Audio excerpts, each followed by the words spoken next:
guys, it's Lynette with Blox Destinations. So we are here talking all things cruises, my passion. Today I thought, well, what are some great tips before you get on your cruise, before you take your trip? So I took the liberty to write a few things down. I've kind of narrowed it down to 10 tips and tricks, and so let's go through them. I wrote them down. I don't want to forget important details, but we're going to dive right in, and hopefully this will be useful, helpful to you to create that seamless vacation that everybody desires. So, number one, packing cubes. Packing cubes are a must. I wrote down and bought them on a Black Friday sale and love them. Y'all, love them. They are like drawers inside your suitcase. Amazing. Categories always help. So like some people I know will do shirts in one, shorts in another, blah, blah, blah. Other people will do complete outfits or evening wear. Not all things can be packed up in a cube. Some things I lay neatly on top, but for the most part, when you're packing with cubes, you don't rummage anymore. So everything stays neat and organized. Number two, download offline maps or itineraries. This is so important, especially for anyone, like if you've ever been following a map and you're in the back country roads trying to, I don't know, drive from one state to another, and all of a sudden you don't have internet anymore. And it's like, well, you need that old-fashioned map.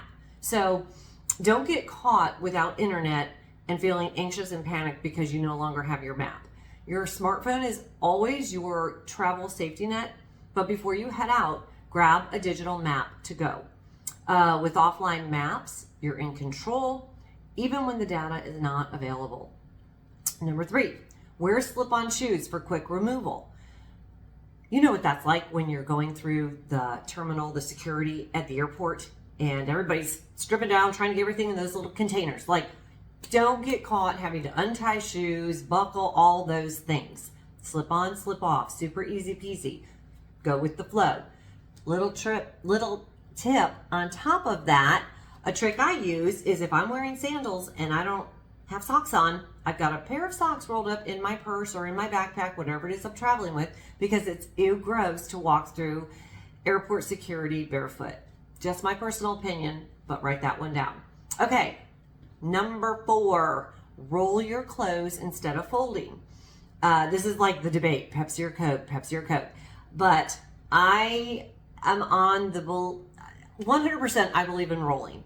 Not everything can be rolled, but I save so much room.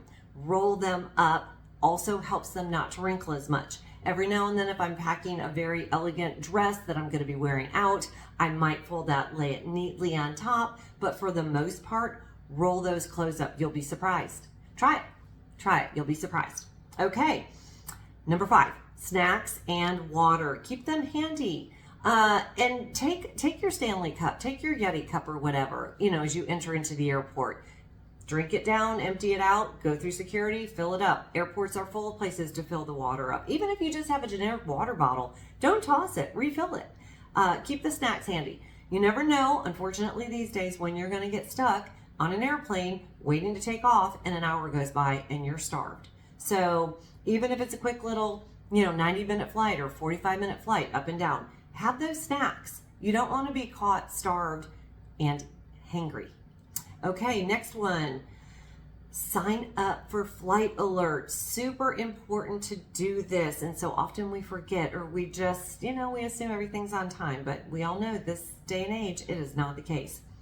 So when you get to the airport and all of a sudden your gate's changed, you don't want to take the time to try to figure it out, go to the wrong gate, and then have to turn around. Have it updated on your phone. It will alert you. Also, when that does happen, if you're at the wrong terminal, then it's more panic, more stress, and if you miss your flight, you're in trouble. So another little tip is text your flight number to yourself, and that gives you a hyperlink. Once you click on that, it'll pull up everything, and it's right there in your phone. So be sure to do that.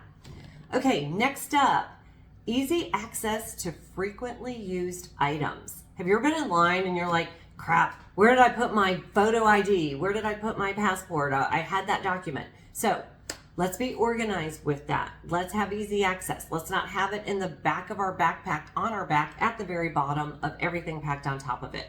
No more rummaging through bags, holding up the line. Keep a well-organized wallet or a travel pouch. It will definitely save you time. The crossbody bags for the girls are so nice, so easy, and so handy. And your ID and your boarding passes, you want to protect those with your life, essentially. So they're gold when you're traveling. Keep them close and in a front pocket where you always know. You don't have to be like, okay, where'd I put it? And then choose a wallet that has RFID blocking feature to protect your personal info. I wrote that one down. Wanted to be sure I had that right. RFID blocking feature. So get a travel pouch and make sure it has dedicated slots for your travel documents. It's like a neat little closet traveling with you. Okay, next. Check in online as soon as it's available. And freaking if you're traveling Southwest, you all know, all my Southwest peeps, 24 hours, you got your phone, you're ready, clock it in. And then it used to be you'd be in, A30 if you were lucky, not anymore. So now Southwest has those first, 30 maybe going to all the ones who've paid more. Anyways, get ready to check in whether you're on Delta, American, whatever airline you're on. Get ready to check in as soon as it's available. Checking in online, it's kind of like what I like to consider a magic key to skipping the long lines. As soon as your airline offers it, usually 24 hours before takeoff is pretty general. You can check in and grab your seat from the comfort of home, unless it's Southwest. Then you'll be A, B, or C. Okay, next. Consider a travel app to manage itineraries. Now, I'm going to do another segment about travel apps. They are amazing, amazing. Also, if you use a travel agent, such as myself, I have an app that I share with you. So as soon as I've got your trip plugged in and you are rolling and going, you and I both have the link. We both can communicate through it. And I've got everything set up. You know what time the car is coming to pick you up. You know what time your dinner reservation is. You know what time your ship is leaving. You know what hotel you're staying in, the address, and who's coming to get you when you arrive there. Say you're flying into Europe. Say you're flying into, Barcelona, and you're going to take a fabulous cruise, but you need an overnight stay. All of these things are managed in a travel app, and it's amazing. So be sure you look into that. Also be sure you follow me for the follow-up on this. And last but not least, pack a multi-change power bank. Have you ever found yourself pacing through a busy airport, desperately seeking an outlet to charge your phone? And then when you see where you could charge it, everybody already has it before you. It's the worst. And you're like on 2%, the worst. So there's an easy fix. Multi-charger power bank. These compact chargers, they fit right in your carry-on, making sure you're always powered up and you aren't tied to a wall socket. You can recharge while you're exploring terminal shops and savoring pre-flight snacks or getting a glass of wine. So remember, your travel time is precious. Don't waste it running around trying to find an outlet to plug in one of your devices. So I believe with these tips, you'll be set for a stress-free, beautiful, seamless adventure. Happy travels, and I'll see y'all next time.